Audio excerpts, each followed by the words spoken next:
Terima kasih Anda masih bersama kami. Bagi Anda yang baru saja bergabung, kami hadirkan kembali 3 berita utama hari ini. Sebuah kapal ikan di Pelabuhan Perikanan Pantai Tegal Sari, Kota Tegal terbakar. 1 nelayan terluka.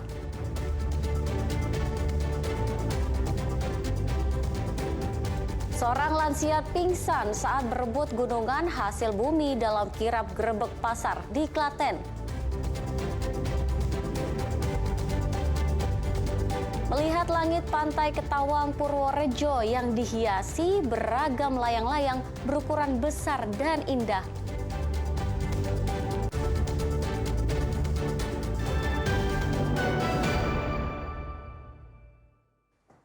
Festival layang-layang tingkat nasional kembali digelar di Pantai Ketawang Purworejo. Gelaran itu berlangsung meriah karena pesertanya tak hanya warga sekitar, tetapi juga dari mancanegara.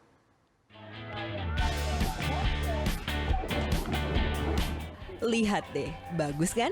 Pemandangan yang jarang sekali ditemui di Pantai Ketawang Purworejo. Layang-layang berukuran besar menghiasi langit. Ada yang berbentuk gurita, ikan pari, ada juga yang membawa layang-layang jenis inflatable. Pada festival layang-layang, para peserta diberikan kebebasan berkreasi membuat berbagai bentuk layangan, mulai dari tradisional, 2 dimensi hingga 3 dimensi.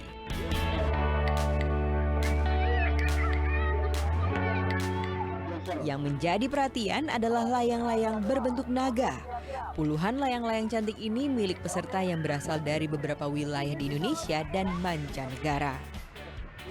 Dan ini tidak hanya diikuti dari Purworejo saja, tapi secara nasional bahkan ada 2 berasal dari internasional. Tentu harapannya ini bisa semakin memajukan pariwisata di Purworejo dan mendongkrak perekonomian masyarakat yang ada. Festival layang-layang sudah masuk dalam kalender pariwisata dan menjadi agenda rutin setiap tahun di Purworejo. Wahyu Diono melaporkan dari Purworejo. Sebagai ajang pencarian atlet, Polda Jawa Tengah menggelar Street Boxing 2025 di Gor Wujil, Ungaran, Kabupaten Semarang. Ajang itu diikuti 135 peserta dari 25 sasana tinju.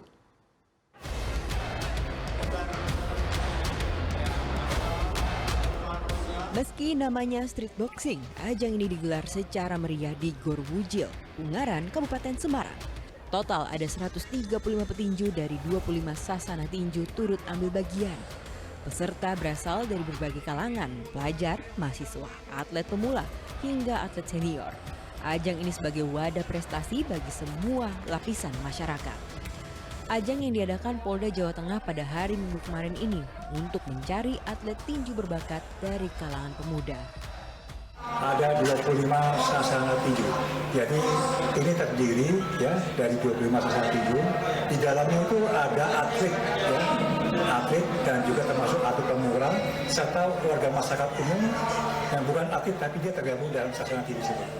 Jadi ini ada 3 kategori yang dilaksanakan dan semua ini adalah demi untuk meningkatkan prestasi bagi para pemuda. Mereka terdiri dari ada yang mahasiswa, ada yang pelajar, dan juga ada juga yang masyarakat yang biasa. Ada 65 pertandingan dalam ajang kali ini dibagi dalam 3 kelas utama, yakni pra-junior yang diikuti oleh pelajar dan mahasiswa, kelas umum yang diikuti oleh atlet pemula maupun masyarakat umum, dan kelas senior yang diikuti oleh atlet berpengalaman. Salah satunya Gary, peserta yang datang dari kelas pra-junior. Tipsnya yang pertama berlatih, saya terus berlatih pagi, siang, sore, pulang ke kampus saya langsung latihan karena saya memang punya hobi dan ini ingin mengembangkan bakat saya karena saya dulu berlatar belakang dari orang yang kurang baik dan saya sekarang ingin menyalurkan kemampuan saya dengan untuk menggapai prestasi dan bisa membanggakan orang tua yang dahulunya saya sering membuat orang tua saya malu dan saya sekarang bisa berdiri di sini untuk membanggakan orang tua saya.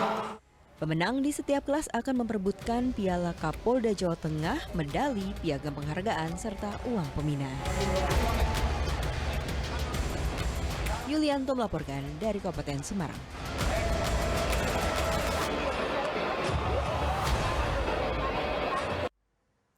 Ya, off-road tidak hanya sekedar hobi untuk berpetualang. Olahraga ekstrim itu juga bisa menjadi ajang kegiatan sosial. Seperti komunitas off-road di Kabupaten Semarang. Mereka menjelajah hutan sekaligus memberikan santunan kepada anak yatim piatu.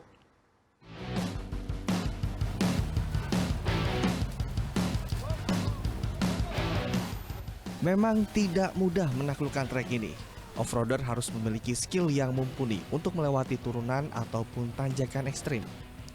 Jika mobil tidak kuat menanjak, mobil dibantu menggunakan tali yang diikat di pohon.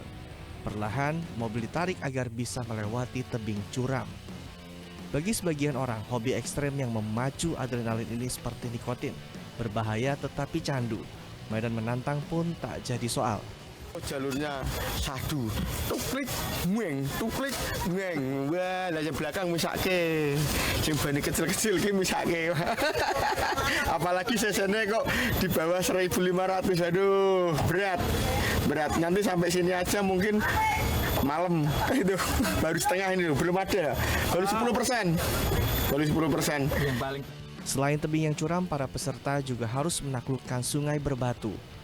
Dalam gelaran ini, panitia penyelenggara menyediakan 4 jalur dengan tingkat kesulitan yang berbeda-beda. Untuk hari ini kita bagi jalur menjadi 4 jalur. Ada jalur fun, jalur A, jalur B, jalur C. Jalur A itu kategori yang ekstrim di tanjakan. Kalau di jalur B itu ekstrim turunan. Masuk di jalur C, ini tanjakannya dan turunannya panjang sekali mungkin. Setelah menjelajah hutan dengan mobil, para peserta mengumpulkan dana untuk membantu puluhan anak yatim di Desa Duren, Kecamatan Tengaran, Kabupaten Semarang. Ini untuk santunan anak yatim piatu di Desa Duren ada 64 anak yang kita perhatikan dan insya Allah akan kita berikan santunan nanti malam ini. Menyalurkan hobi dan bakti sosial merupakan kegiatan positif. Keberadaan pecinta off-road tidak hanya untuk hura-hura, tetapi juga peduli dan bermanfaat bagi sesama.